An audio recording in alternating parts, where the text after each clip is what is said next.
Hi all, this is Miss Simone, and today I'm going to read the 11th chapter of The Mouse and the Motorcycle. And really quick, I just wanted to show you the table of contents. So we're here at the search. We'll read that one today.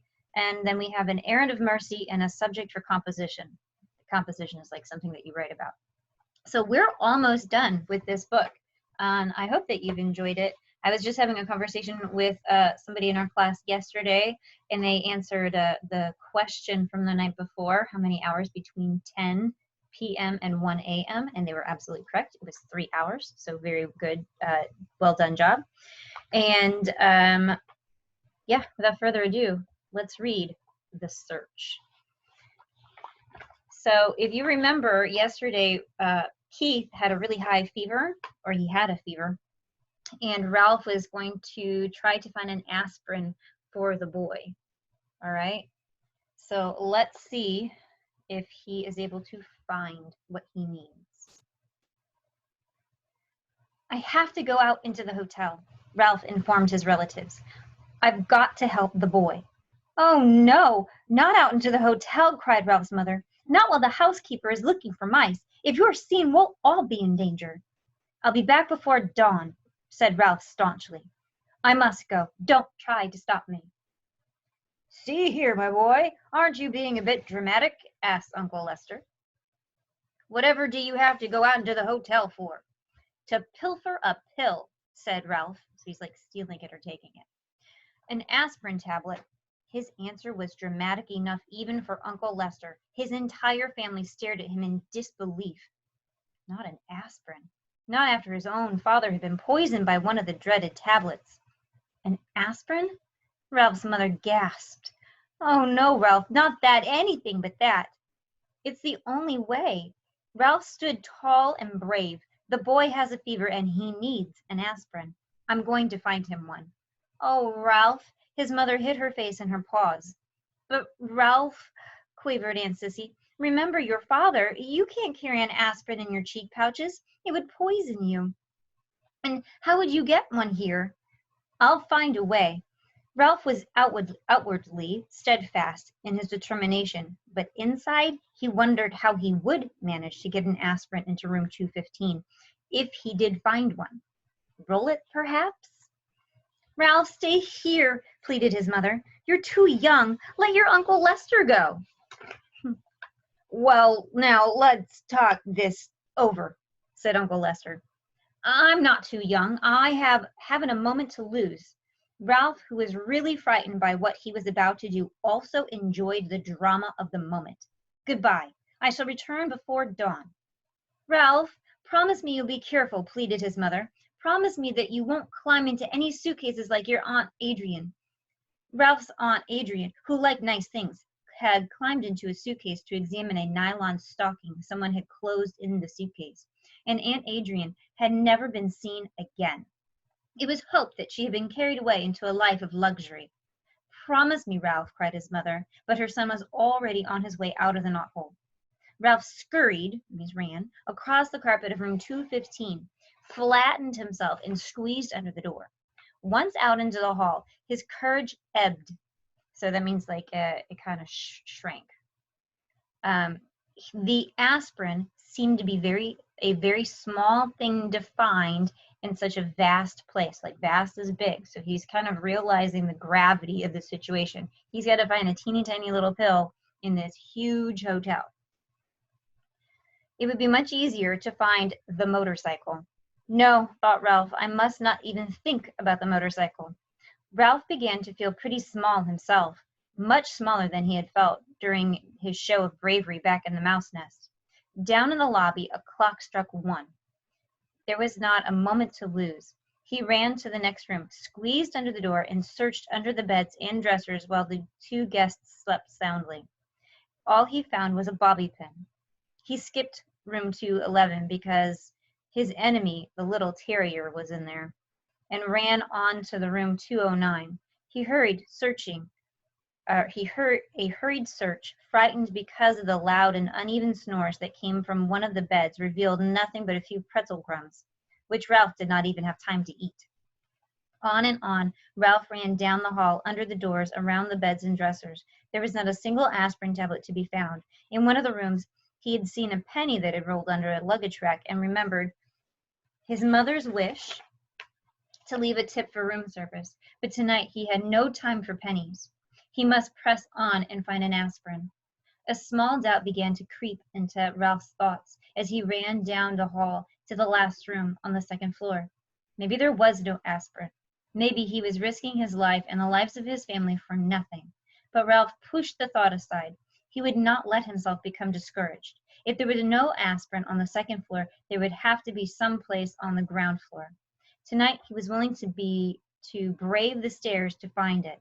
He flattened himself and squeezed under the last door of the second floor. There was nothing under either of the beds but all the things Keith called dust mice. There was no sound but the rattle of the windows and the wind. Ralph started across the carpet toward the dresser when suddenly a light from the bedside table blinded him. He stopped, rooted to the carpet by fear, even though it was not likely that anyone was going to cut off his tail with a carving knife. He heard someone slip out of bed and utter a sound halfway between a squeal and a scream. Before Ralph knew what was happening, an ordinary drinking glass had been clapped down over him, and there he stood in a glass trap. By then, his eyes were adjusted to the light, and he found himself facing a pair of bare feet. Looking up, he saw that the feet belonged to a young woman in a pink nightgown. "Mary Lou, wake up!" she whispered to the young woman in the other bed. "Look what I've caught." "Huh?" said Mary Lou, blinking and raising up on an elbow. Her hair was done up on pink rollers. "Betty, are you out of your mind? It must be past 1 o'clock in the morning." The night was slipping by much too quickly for the trapped mouse. He was terrified and he was desperate. No one in his family had been trapped under a drinking glass before. Worst of all, he was failing Keith and endangering his family. "Wake up, Mary Lou, look," insisted Betty. "I was getting up to stop the rattle in the window and caught a mouse." This news roused Mary Lou from bed, and the two young women knelt on the carpet to look at Ralph, who promptly turned his back. He did not care to be stared at in his misery, but it was no use. The two women moved around to the other side of the glass. "Isn't he darling?" said Betty. "Just look at his cunning little paws," said Mary Lou as she leaned closer for a better look. "And his little ears, aren't they sweet?" Betty was delighted. It was disgusting. It was bad enough to be trapped and stared at, but to have this pair carry on in such a gushy fashion was almost more than Ralph could stomach. Cunning little paws indeed. They were strong paws, paws for grasping on handle grips of a motorcycle. "Oh, Betty, do you suppose we could take him back to Wichita with us?" asked Mary Lou. "My third grade would love him." "So would my kindergarten," agreed Betty. "We could keep him in a cage on the ledge for all the children, and they could bring him food from home. It would be such a good experience for them to have a pet in the classroom." "Oh, so two teachers." "Well," thought Ralph grimly, "I always wanted to travel. A cage in a kindergarten in Wichita, however, was not exactly the destination that he had had in mind." The minutes were slipping by dangerously fast, and he had to do something. "Look!" he shouted through the glass in desperation. "Let me go! Please let me go! There's something terribly important I've got to do." "He squeaked," marveled Betty. "He's adorable," squealed Mary Lou. It was no use. Young woman could not speak his language. Ralph was in despair. He thought of Keith tossing feverishly in his bed, and of his family huddled in the mouse nest waiting for his safe return.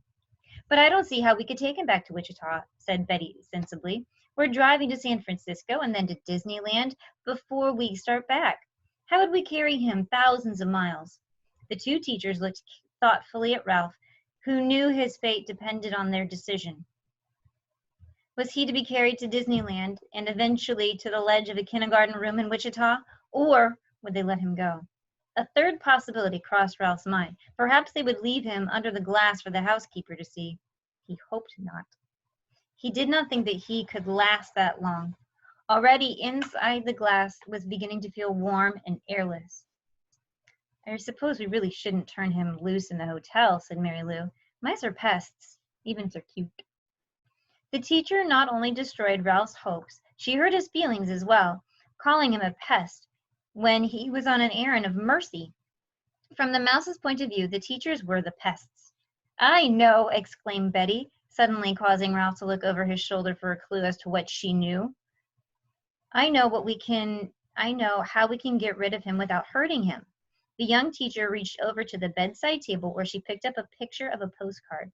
She slid it carefully under the glass and under Ralph's feet so that he was now standing on a postcard. He noticed the picture was of a giant redwood tree, the same postcard all the travelers bought when they came to California. Now what are you going to do with him? Asked Mary Lou. Watch. Betty carefully lifted the postcard, Ralph, and the glass and walked across the room.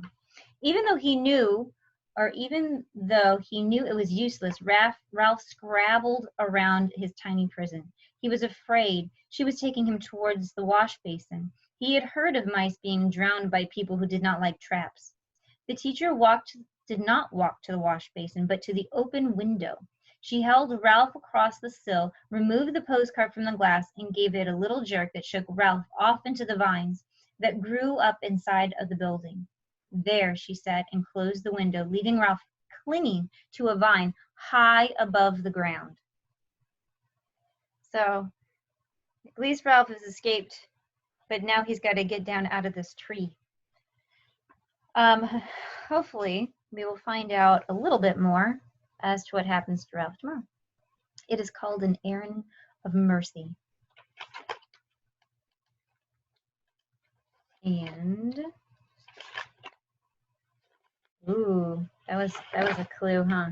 For chapter 13. That's a pretty good clue. I look forward to hearing what happens. All right, friends, I hope that you have a wonderful day of learning, and I look forward to seeing you tomorrow. Bye.